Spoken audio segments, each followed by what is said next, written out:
हाँ जी, ये काफ़ी चीज़ें ऑटोमेटिकली उससे हो जाए। दुरुस्त कह रहे हैं। और एक जो हमने लेटेस्ट निज़ाम दिया है वो भी सुन के आपको खुशी होगी और हैरत भी होगी। ये है कि जेलों के अंदर पैसा ना हो, जेल के अंदर पैसा ही ना हो, ताकि ये जो करप्शन का एलिगेशन लगता है ये सिरे से ही खत्म हो जाए। तो क्या कोई ऐसा तरीकाकार है? तो अल्हम्दुलिल्लाह हमने सोचा, मेरी टीम ने भी सोचा और हम एक नतीजे पे पहुंचे कि यस इट इज़ पॉसिबल। हमने PITB से रब्ता किया और सबसे पहले तो अपनी जेलें हमने कंट्रोल वो सॉफ्टवेयर पे लेके आए हुए थे। अब PITB से रब्ता किया, उनको कहा कि हमें एक सॉफ्टवेयर चाहिए जो इंटरलिंक करे जेलों के निज़ाम को किसी बैंक के निज़ाम से। बिल्कुल ठीक है। फिर बैंक ऑफ पंजाब से रब्ता किया हमने कि हम आपके पास एक अकाउंट खुलवाना चाह रहे हैं और हमारी ट्रांजैक्शन जो प्रिजनर्स की ट्रांजैक्शन है ऑल्दो माइक्रो लेवल पे है, बहुत छोटी छोटी, और ये तकरीबन 1 अरब रुपए की बनती है साल की। तो आप हमारा अकाउंट खोल लें, लेकिन माइक्रो ट्रांजैक्शन है, यानी 10 रुपए की भी है, 100 रुपए की भी है, 400 रुपए की भी है, और पूरे पंजाब में फैली हुई है, 365 दिनों पे है, और लाखों ट्रांजैक्शन मिलके तो ये बनती है।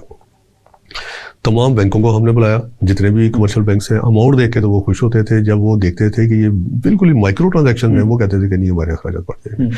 तो I am thankful to chairman, हाँ I am thankful to chairman bank of Punjab, उन्होंने एग्री किया और जफर मसूद साहब ने। और मीनवाइल फिर वैलेट अकाउंट का भी कंसेप्ट आ गया। हमने बैंक ऑफ पंजाब में वैलेट अकाउंट खुलवाया, ठीक है। और वैलेट अकाउंट में यह है कि लाखों लोगों का अकाउंट एक वैलेट में कर सकते हैं, ठीक है। कोई एक नया कंसेप्ट आया था, उसको हमने वो भी सेंट्रलाइज हो गया जी। अच्छा, अब हमने इंटरलिंक कर दिया जेलों का निज़ाम और बैंक ऑफ पंजाब का निज़ाम, और फिर कंट्री से सवाल आता था। अब लाओ यूटिलिटी स्टोर्स, ठीक है। ये अब जरा देखिएगा, बड़ा ज़बरदस्त एक कंसेप्ट था और ज़बरदस्त तरीके से इम्प्लीमेंट हुआ। अब लवाकिन जो उनसे है लोगों के, प्रिजनर्स के, वो जाते हैं बैंक ऑफ पंजाब में, जेल में नहीं जाते। बैंक ऑफ पंजाब की नियरेस्ट ब्रांच में जाके वो पैसे जमा करेंगे और वो डिस्प्ले होंगे जेल के सॉफ्टवेयर पे, जस्ट डिस्प्ले होंगे।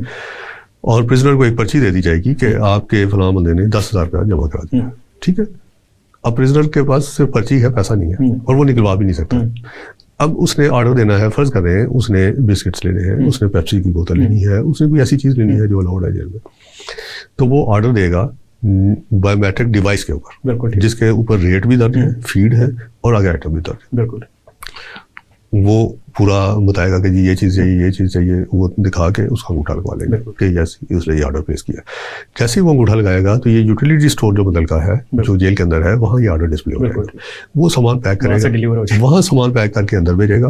प्रिजनर जे देखेगा उसे कि मेरा सामान पूरा है, कैमरे के अंदर, ठीक है जी, देखेगा पूरा है, जो मैंने ऑर्डर दिया था वही है। जब वो सेटिस्फाई हो जाएगा तो फिर दोबारा वो बायोमेट्रिक करेगा, तो अब उसके वैलेट अकाउंट से पैसे निकल के यूटिलिटी स्टोर के अकाउंट में चले जाएंगे। इसी तरह उसके वैलेट अकाउंट से पैसे निकल के PCO के अकाउंट में चले जाएंगे। तो अब जो मिस अप्रोप्रिएशन है उसका चांस 0% है।